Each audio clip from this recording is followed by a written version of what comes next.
আমরা ইতিহাসে একজন মানুষকে যেভাবে মনে রাখি তার জন্মটা কিন্তু ঠিক সেভাবে হয় না। মানে আমরা তাকে একজন সাধু বা একজন মহাপুরুষ হিসেবে চিনি, কিন্তু তার পেছনের আসল মানুষটাকে প্রায় ভুলে যাই। তো আজকের এই আলোচনায় আমরা চৈতন্য মহাপুরুষকে একজন সাধু হিসেবে নয়, বরং একটা মনস্তাত্ত্বিক ঘটনা হিসেবে দেখব। চলুন একটু গভীরে গিয়ে দেখি ব্যাপারটা কি। ইতিহাস ইতিহাস সবসময় আমাদের গল্পের শেষটা আগে শুনিয়ে দেয় আর শুরুটা বলে অনেক পরে। এটা যেন ধরেই নেয় যে জীবনের সমাপ্তিটাই ছিল তার আসল ভবিতব্য। কিন্তু জীবন তো আসলে এভাবে চলে না, তাই না? তাই এই ব্যক্তিত্বকে যদি সত্যি বুঝতে হয় তাহলে তার কিংবদন্তি হয়ে ওঠার অনেক অনেক আগে থেকে আমাদের শুরু করতে হবে। চৈতন্যকে বুঝতে হলে সবার আগে আমাদের নিমাই নামের সেই শিশুটির সাথে পরিচিত হতে হবে।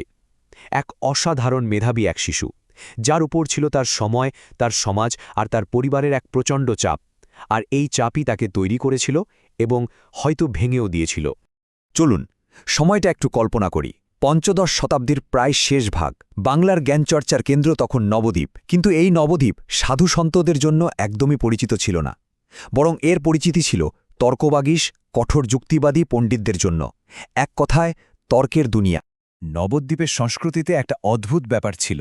একদিকে তাদের আদর্শ ছিল পাণ্ডিত্য, মানে বুদ্ধির খেলায় সেরা হওয়া, কিন্তু বাস্তবতা ছিল একদম অন্যরকম। সেখানে সত্য খুঁজে বের করার চেয়েও অনেক বেশি জরুরি ছিল প্রতিপক্ষকে তর্কে হারিয়ে দেওয়া। খ্যাতি আর সম্মানই ছিল শেষ কথা, মানে জেতাটাই ছিল এখানে টিকে থাকার একমাত্র উপায়। আচ্ছা, এবার নবদ্বীপের এই বাইরের জগৎ থেকে চলুন নিমাইয়ের একেবারে ভেতরের জগতে প্রবেশ করি, তার পরিবারে। এমন একটা পরিবার যা বারবার হারানোর যন্ত্রণায় একেবারে জর্জরিত হয়ে গিয়েছিল। নিমাইয়ের জন্মের আগেই তার পরিবারে বেশ কয়েকটি শিশু শৈশবেই মারা যায়। এর ফলে পরিবারের সবসময় একটা চাপা ভয় কাজ করত। এরপর তার বড় ভাই বিশ্বরূপ, যিনি খুব অন্তর্মুখী স্বভাবের ছিলেন, হঠাৎ একদিন সব ছেড়ে ছুড়ে সন্ন্যাসী হয়ে যান। তিনি আর কোনোদিনও ফিরে আসেননি। মৃত্যু আর নিরুদ্দেশ হয়ে যাওয়ার মধ্যে একটা গভীর মনস্তাত্ত্বিক পার্থক্য আছে, তাই না? মৃত্যু একটা সম্পর্কের ইতি টানে, কিন্তু সন্ন্যাস বা নিরুদ্দেশ হয়ে যাওয়াটা সেই সম্পর্ককে অনির্দিষ্টকালের জন্য ঝুলিয়ে রাখে। বিশ্বরূপে চলে যাওয়াটা ছিল ঠিক তেমনই, একটা অমীমাংসিত অনুপস্থিতি, যার আসলে কোনো শেষ নেই। এই ঘটনার পর থেকে পরিবারে একটা নীরব ভয় যেন বাসা বেঁধেছিল, এই শিশুটিও যেন হারিয়ে না যায়। আর এই ভয় থেকেই নিমাইয়ের উপর এক ধরনের সূক্ষ্ম চাপ তৈরি হতে শুরু করে। তাকে সাংসারিক হতে হবে, সফল হতে হবে, এই পৃথিবীর সাথে নিজেকে বেঁধে রাখতে হবে। আর নিমাই নিজে কেমন ছিল? সে ছিল এক অস্থির, প্রখর মেধাবী কিশোর।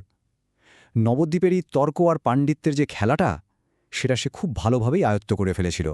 তর্কে একের পর এক প্রতিপক্ষকে হারিয়ে সে প্রচুর সম্মান আর খ্যাতি অর্জন করেছিল। নবদ্বীপের সমাজ যা চাইত, নিমাই ঠিক তাই হয়ে উঠেছিল। বলা যেতে পারে সে ছিল ওই সিস্টেমের সবচেয়ে সফল উৎপাদন। কিন্তু এই সাফল্য তাকে শান্তি দিতে পারেনি, একদমই না। বাইরে থেকে তাকে বিজয়ী মনে হলেও ভেতরে ভেতরে এক ধরনের অপূর্ণতা তাকে সবসময় তাড়া করে বেড়াত। একটা প্রশ্ন তো মনে আসেই, তাই না? একটা তর্ক জেতার সার্থকতা ঠিক কোথায়, যদি তা মনে কোনো শান্তি বা পরিপূর্ণতা না দিতে পারে? নিমাইয়ের এই শূন্যতা বোধটা হয়তো আজকের দিনের অনেক মানুষের কাছেই খুব পরিচিত মনে হবে।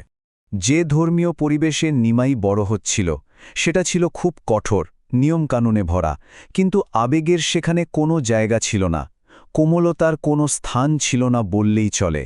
নবদ্বীপের আনুষ্ঠানিক ধর্মটা ছিল মূলত আচার অনুষ্ঠানের শুদ্ধতা, জ্ঞানচর্চায় দক্ষতা আর সামাজিক স্তরবিন্যাসের উপর কেন্দ্র করে। এখানে আবেগময় ভক্তি বা ব্যক্তিগত অনুভূতির বিশেষ কোনো জায়গা ছিল না, সবকিছুই ছিল খুব মেকানিক্যাল। কিন্তু মাঝে মাঝে কিছু ভক্তিমূলক গান তার যুক্তির দেয়াল ভেঙে দিত। তার ভেতরে এমন আবেগ জেগে উঠত যা সে চিনত না, যা তাকে বিব্রত করত। সে এই অনুভূতিগুলোকে পাত্তা না দেওয়ার চেষ্টা করত, কিন্তু সেগুলো বারবার ফিরে আসত। আর এরপর ঘটল সেই ঘটনা যা তার জীবনের মোড়টা পুরোপুরি ঘুরিয়ে দিল, একটা চূড়ান্ত আঘাত যা তার পরিবর্তনের অনুঘটক হিসেবে কাজ করেছিল। তার বাবা জগন্নাথ মিশ্রের মৃত্যু। এই ঘটনাটা নিমাইকে এমন এক বাস্তবতার সামনে এনে দাঁড় করালো যা তার সমস্ত পাণ্ডিত্য আর যুক্তি দিয়ে সমাধান করা অসম্ভব ছিল। মৃত্যু এমন একটা সমস্যা যা তার প্রখর বুদ্ধি দিয়ে সমাধান করা গেল না। আর এখানেই আসল বিষয়টা লুকিয়ে আছে। সে যা জানত, শাস্ত্র, তর্ক, ব্যাকরণ, তার কোনো কিছুই তার ভেতরের অনুভূতিকে ব্যাখ্যা করতে পারছিল না। তার জ্ঞান, তার যন্ত্রণার কোনো উত্তর দিতে পারল না। আর এই শূন্যতায় তার ভেতরের পৃথিবীটাকে ভেঙে চুরমার করে দিচ্ছিল। তাহলে তার চূড়ান্ত পরিবর্তনের ঠিক আগের মুহূর্তে নিমাই আসলে কে ছিল? চলুন তার পরিচয়টা আরেকবার খুব সংক্ষেপে দেখে নিই।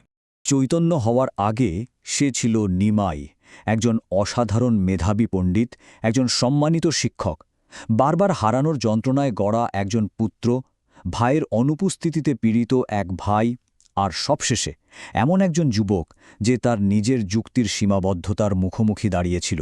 এরপর যা ঘটেছিল তাকে অনেকেই দৈব আবির্ভাব বা এক ধরনের উন্মাদনা বলে ব্যাখ্যা করে, কিন্তু মনস্তাত্ত্বিক দিক থেকে দেখলে এটা আসলে কোনো আকস্মিক ঘটনা ছিল না। এটা ছিল অসহনীয় মানসিক চাপের ফলে ধীরে ধীরে ঘটে যাওয়া এক ভাঙন, একটা স্লো রাপচার। আগামী সপ্তাহে আমরা দেখব এই ভাঙনের পর ঠিক কী ঘটেছিল, কিভাবে একজন যুক্তিবাদী পণ্ডিত একজন ভাবাবেগে আপ্লুত সাধকে পরিণত হলেন। এই পরিবর্তনটা আসলে কী ছিল, একটা আধ্যাত্মিক জাগরণ, মানসিক ভাঙন, নাকি মানব সত্তার এক নতুন সংজ্ঞা? এটা তো সবে শুরু। আমাদের এই 10 পর্বের সিরিজের পরের ধাপে আমরা এই যাত্রার বাকি অংশটা তুলে ধরব। তো পরের পর্বটা দেখতে অবশ্যই সাবস্ক্রাইব করুন। এই বিশ্লেষণটা যদি আকর্ষণীয় মনে হয় তাহলে লাইক ও শেয়ার করতে ভুলবেন না। আর আপনার মতামত তা যাই হোক না কেন আমাদের কমেন্টে জানান। আমাদের সাথে যুক্ত থাকতে পারেন ইনস্টাগ্রাম ও ফেসবুকে। আমাদের হ্যান্ডেল হল সিলুয়েট লর্ডস, আর আমাদের ওয়েবসাইট siluetelords.github.io দেখতে পারেন।